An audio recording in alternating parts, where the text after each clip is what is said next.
Hi, golf shoe spikes are not made to last. You have to change it after 20 or 30 rounds. In my case, I change it every 30 rounds. Removing spike from your golf shoes should not be very hard.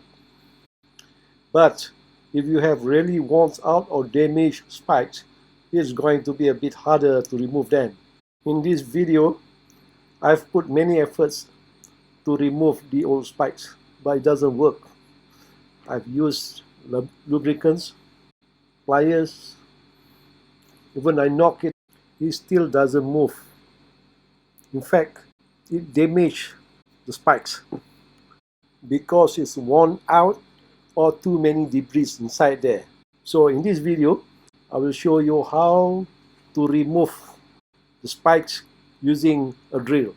But first, you have to get the proper size or types of spikes or shoes. FootJoy have different types of spikes, so you have to make sure you get a correct one. Okay, there are many platforms to get these spikes, either using eBay, Alibaba, or AliExpress. If the product from China, I always prefer AliExpress because it's always cheaper. So in this case, let's say we are looking for FootJoy spikes.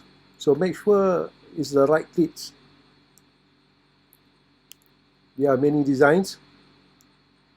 So you make sure and check which is the correct one. Okay, next, you need to drill the holes.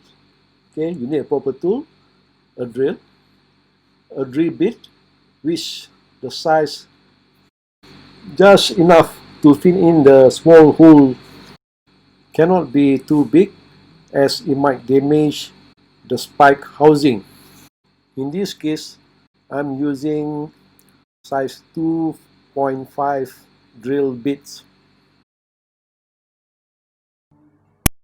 A spike removal wrench. If you don't have that, you can use a long nose plier.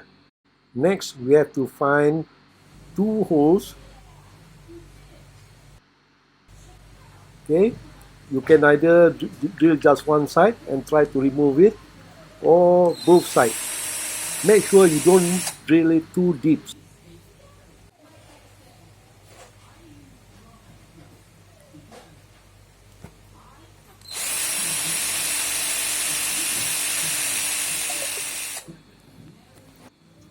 Okay, now either using a wrench or a plier, twist it anti-clockwise until you hear a click sound. Clean the spike housing to clear all debris so that we can insert the spike properly.